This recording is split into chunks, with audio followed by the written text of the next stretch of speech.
자,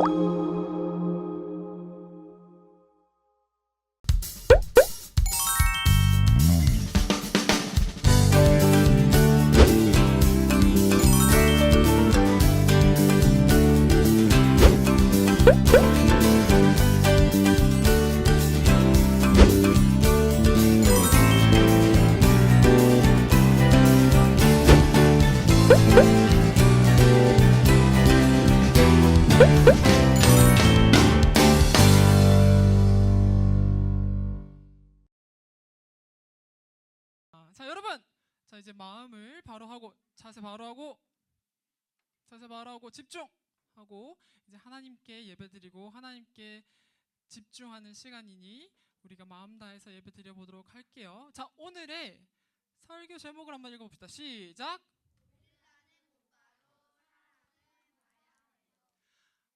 고릴라랑 사랑이랑 무슨 연관이 있을까? 나는 이 제목을 보고 조금 뭘 하려고 하는지 알겠다. 손. 네. 아, 선생님은 네, 나중에. 네, 감사합니다. 아직까지 우리 아이들한테 알려지지 않았어요. 자, 아이들, 우리 아이들, 친구들, 전도사님 뭐 하는지 알겠다. 그러면 고릴라랑 사랑이랑 연결을 한번 해보자. 어떻게 할 수 있을까?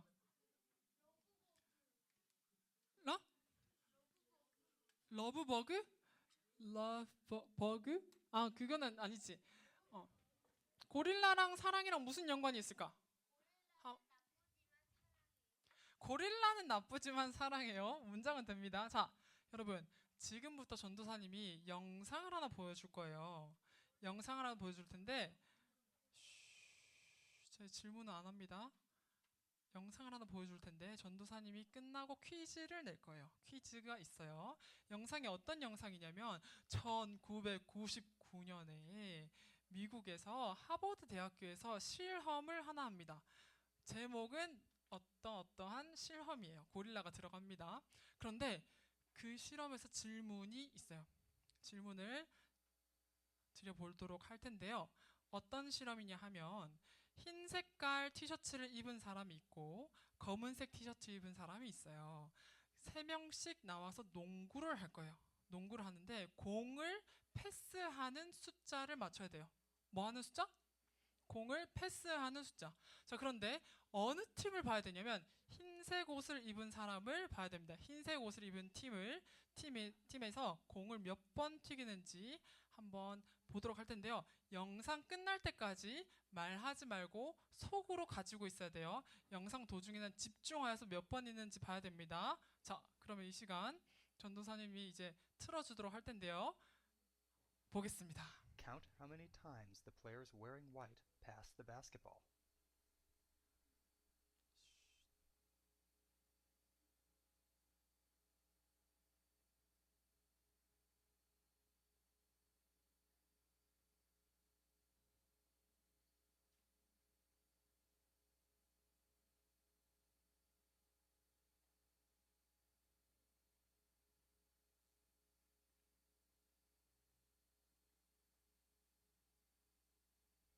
How many passes did you count? 자, 손 내리시고. 자, 몇 번 패스가 됐을까요? 여기 5번 업. 다시 손 내리고 하나 둘 셋 하면 됩니다. 더 손 내리고 하나 둘 셋 업. 자, 손 내리고. 전도사님이 업다운 하는 거는 그 얘기했던 그 숫자에서 좀 더 많은 숫자 다운 이렇게 됩니다. 자, 4번이라 했죠 아까. 5번 업, 14번 업. 자, 손 내리고. 전도사님 동체 시력을 하겠습니다. 저기 보고 있을게요. 네, 보고 있어요. 여기서부터 여기 다 보고 있어요. 자, 준비 시작하면 거. 여기 손 드는 거 다 보입니다. 내리세요. 하나 둘 셋. 빨랐어 은근히. 다운. 다시. 자, 전도사님 동체 시력을 다시. 하나 둘 셋. 빨랐어. 정답. 박수. 전도사님한테 다음 주에 오시면 이것보다는 크고 이거보다는 작은 선물을 드리도록 하겠습니다. 자, 여러분 있잖아요. 아까 전에 15번 이 공이 왔다 갔다 했는데 나는 여기서 고릴라를 봤다. 손. 고릴라가 지나가는 걸 봤다. 손. 오케이. 내리시고 나는 근데 공을 세는 거에 집중해서 고릴라를 못 봤다. 손. 그렇죠. 고릴라를 못 봤다. 오케이. 반반이네요. 자, 손 내리시고 사실 이 영상에는 고릴라가 지나가요. 고릴라가 지나가는데 전도사님이 새로운 영상 틀지 않고 똑같은 영상을 다시 볼 거예요. 자, 집중. 쉿. 한번 다시 볼 건데 고릴라가 지나가는지 안 지나가는지 한번 확인해 보도록 할게요. 사실 이 실험에서는 그렇지. 그런데 그 실험의 이름이 보이지 않는 고릴라라는 이 실험을 했어요. 사실 조금 더 전문적인 용어는 있는데 보이지 않는 고릴라 실험을 했던 이유가 뭐냐면 우리가 어떤 한 곳에 집중하고 있으면 중요한 것들이 지나가도 우리가 인식하지 못한다는 그 심리를 우리가 실험을 통해서 알게 되었어요. 자, 지금 다시 영상을 볼 텐데 전도사님이 첫 번째 화면을 띄웠습니다. 아까 전에 첫 번째 화면 띄우고 바로 영상 보여줬기 때문에 또 볼게요. 고릴라가 지나가는지 안 지나가는지 한번 보세요. Count how many times the players wearing white pass the basketball.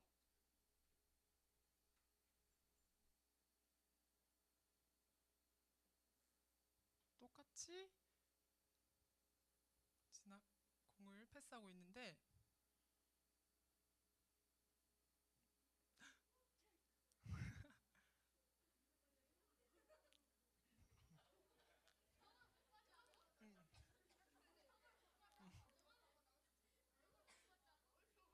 How many passes did you 자, count?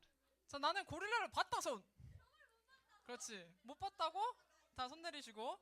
자, 여러분, 고릴라가 보세요. 그냥 지나가나요? 아니면 어떻게 지나가나요? 가슴도 치고 지나가죠. 그런데 우리가 못 봤다는 사람이 반 이상이었어요. 자, 오늘 전도사님이 이 영상을 보여준 이유가 우리 오늘 성경 본문 말씀과 비슷한 내용이 나와요. 뭐지? 뭘까?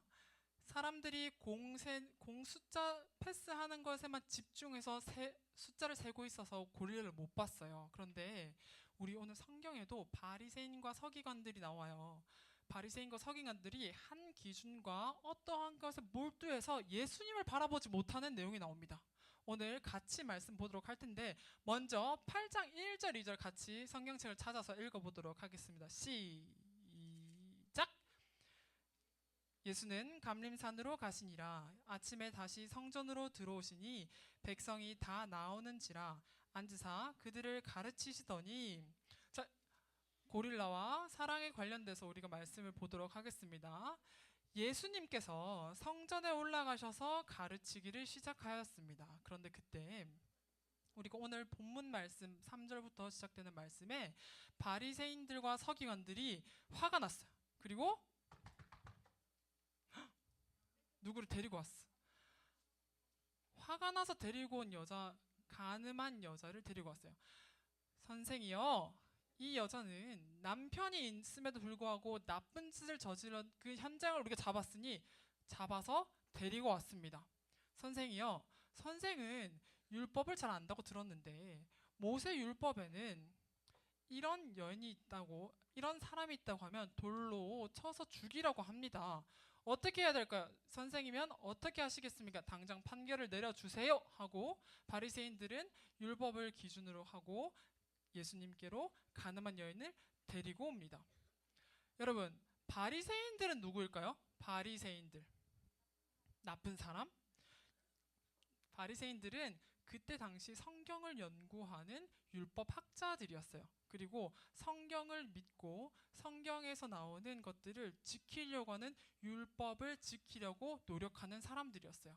서기관들은 누구였냐면 그 말씀을 적는 사람들이었어요.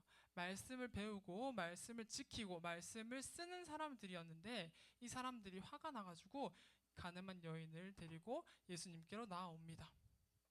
그런데 이 서기관과 이 바리새인들이 율법을 가지고 나와왔을 때 예수님께 한 말이 무엇이었냐면 모세의 율법에 기준하여 이 사람을 판단해 주세요라는 요구를 했어요. 자, 그런데 바리새인들이 예수님께 나왔을 때 이 사람을 판단하고 이 사람을 심판하려고 했던 기준이 무엇이었냐면 바로 율법이었습니다. 여러분, 율법이 뭘까요? 율법이 뭘까요? 율법은 하나님께서 하나님 백성들에게 하나님 백성으로서 이렇게 예배를 해, 이렇게 살았으면 좋겠어 라고 얘기해 주신 말씀이에요. 그런데 하나님께서 하나님 백성들에게 하셨던 그 말씀은 지키고 안 지키고 너는 이거 반드시 지켜야 나의 백성이고 안 지키면 나의 백성이 아니야 라고 주신 게 아니에요. 그런데 이 사람들은 과거에 성경은 토라라고 해요. 미드라시라고도 하고 토라라고 하는데 창세기, 출애굽기, 레위기, 민수기, 신명기, 모세, 오경이라고 하는 이 성경을 가지고 말씀을 배우고 지켜내면서 우리에게 구원자, 곧 메시아를 기다리고 공부하는 사람들이었어요. 그런데 그 사람들이 이제 그 율법을 기준을 가지고 가늠한 여인들을 잡았어. 그래서 예수님께 데리고 왔어요. 예수님은 율법을 사실 완성하러 오신 분이에요. 율법을 폐지하러 오신 게 아니라 율법을 완성하러 오신 분이라서 예수님이 이 땅에 오시고 난 다음에 사람들에게 말씀을 전파했어요. 하나님께서 이렇게 말씀하십니다. 내가 하나님의 아들입니다. 나를 믿어야 구원받습니다. 라고 하나님께서 과거에 예정되었던 약속했던 그 말씀이 예수님으로부터 실현되었다는 것을 얘기하고 있는 그 전파하고 가르치고 기적을 베푸시면서 사람들에게 정말 하나님의 아들이심을 보여주고 있을 그때에 바리새인들 입장에서는 내가 성경을 지금까지 열심히 공부했는데 메시아라고 기다렸던 그 사람이 저기 30살 된 청년 예수라고? 나 잘 모르겠는데? 왜냐면 내가 지금 이렇게까지 열심으로 공부하고 살아내고 있는데 결론은 저 사람이 우리를 구원할 사람이라고? 에이, 말도 안 돼. 그러면 가서 한번 확인해보고 만나나 보자. 이렇게 된 거예요. 그래서 바리새인들은 예수님께 다가가서 이 가늠한 여인을 심판해달라고 율법으로 자기들이 공부했고 자기들 자신 있는 것들로 예수님께 가져갑니다. 그러니까 예수라고 얘기하는 그 당신이 율법에 대해서 굉장히 많이 알고 율법을 또 가르친다며. 근데 지금 이 상황 문제가 이렇게 있는데 이 문제에 있어서는 그러면 예수라는 선생은 어떻게 하실 건가요? 하면서 심판을 내달라고 나옵니다. 바리새인들은 그런데 놓치고 있는 게 있었어요. 바리새인들이 옳고 그름을 판단해달라고 자기들이 기준을 가지고 이 사람은 잘못했으니 당장 판단해주세요 하고 나왔지만 정작 바리새인들은 자신들의 죄와 자신들의 모습은 보지 못했던 것이죠. 그리고 율법을 지키고 판단하고 기준에 있어서 옳고 그름을 판단하는 그 생각에만 빠져 있어서 이 여인의 아픔, 이 여인의 슬픔, 이 여인의 고통을 공감해주지 못하는 지금 모습을 볼 수 있습니다. 그러면 바리새인들은 사실 무엇을 공부하는 사람들이었나요? 성경을 공부하는 사람들이었어요. 그럼 그 성경에는 무엇이 나와 있냐면 성경에는 이렇게 나와 있어요. 곧 우리를 구원할 구원자가 올 거야 라고 성경에는 얘기하고 있고 실제로 예수님께서 이 땅에 오셔서 성전에서 내가 그니라 라고 얘기하고 있어요. 실제로 메시아가 예수님이심을 나타내고 있는데 성경을 열심히 공부하고 그때 구원자를 기다리고 있던 바리새인들은 정작 율법을 지켜야 되고 내가 이거 율법을 지켰으니까 근데 저 사람은 안 지켰으니까 저 사람 판단하고 심판해야 돼 하면서 기준을 가지고 옳고 그름을 판단하느라 정작 자기들이 공부하고 기다려온 예수님을 못 보는 거죠. 아까 전도사님이 영상 하나 보여줬죠. 사람들이 공을 넘기느라 집중하고 있어서 고릴라가 지나가는 걸 못 봐요. 지금 바리새인들이 자신들의 기준을 가지고 율법이라고 하는 그 도구를 가지고 예수님께 나아가는데, 정작 예수님께 나아갔을 때 그들이 알아보지 못한다는 거죠. 왜냐하면 예수님은 그들이 기다리시는 메시아였거든요. 그런데 알아보지를 못합니다. 그러면 바리새인들이 정말 어떤 것에 집중했는지 한번 보도록 할 텐데요. 질문: 바리새인들이 무엇에만 몰두했나요? 자, 1번. 그렇죠. 여잔데 그 전에 한번 보도록 하겠습니다. 1번. 같이 읽어보도록 하겠습니다. 시작. 율법에만 집중하였습니다. 아까 전에 전도사님이 바리새인들과 서기관들 어떤 사람들이라고 했죠? 율법을 연구하고 율법을 배우고 율법대로 살아가려고 하는 율법 학자들이라고 했죠. 유대인들에게는 613개의 조항이 있었다고 해요. 365개는 하지 마. 그거 하면 안 돼. 248개는 하세요. 이걸 해야 하나님의 백성입니다 하는 율법 조항이 있었다고 해요. 그래서 그 사람들은 이것을 지키기에만 급급했던 것이죠. 이것을 가지고, 이 기준을 가지고 지키려고만 노력하니 정작 자신들의 모습을 보지 못하고 남이 아픈 거를 보지 못하고 정말 중요한 예수님을 보지 못하는 불상사가 일어나는 것이에요. 자, 두 번째로 또 바리새인들은 어떤 것에 몰두했는지 2번 같이 읽어보도록 하겠습니다. 시작.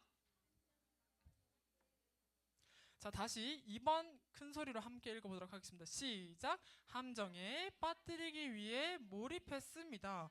자, 우리 가지고 있는 성경을 한번 볼까요? 자, 성경을 한번 보도록 하겠습니다. 성경 요한복음 8장 6절을 한번 같이 보도록 할 텐데, 전도사님이 앞부분만 대표로 읽도록 하겠습니다. 그들이 이렇게 말함은 고발할 조건을 얻고자 하여 예수를 시험함이로라. 사실 그들이 기다리고 있던 메시아는 예수님이었지만 그들 기준에 보기에는 예수님은 메시아 같지 않았어요. 왜냐하면 그때 당시 이스라엘은 로마라는 나라의 지배를 받고 있었어요. 쉽게 말해서 식민지였다는 것이죠. 우리를 구원해 주실 구원자가 오실 거면 왕을 주시겠네? 하나님이? 그러면 아니면 전쟁에 능한 사람을 주시겠네? 자기들이 생각하고 있던 기준과 예수님, 그러니까 구원자라고 얘기하는 예수님의 모습은 너무나도 달랐던 것이죠. 하나님께서 약속하셨던 그 메시아를 주겠다고 하셨던 그 약속은 이루어졌지만 자기들 기준에 예수님을 봤을 때 너무나도 맞지 않았습니다. 그래서 예수님을 시험하고자 했어요. 바리새인들은 율법을 지키려고만 집중하여서 정작 자신의 문제, 그 다음에 그 옆에 있는 아픔을 돌봐주지도 못했고, 더욱이 정말 자신들이 바라봐야 될 예수님을 알아차리지 못했습니다.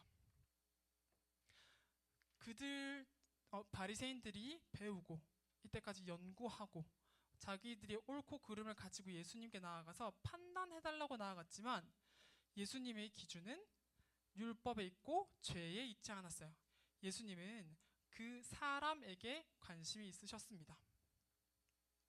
사람들은 자기가 생각하는 옳고 그름, 선함의 기준을 가지고 판단하려고 나아갔지만, 하나님께서는 그 사람들의 기준에 휘둘리지 않으시고 예수님께서는 그 여인 한 사람을 보십니다. 그래서 예수님의 관심사는 이 사람을 어떻게 판단하지가 아니라 이 사람을 어떻게 살리지였어요. 그래서 예수님께서 하신 게 어떤 일인지 우리 말씀을 한번 보도록 하겠습니다. 함께 읽겠습니다. 시작.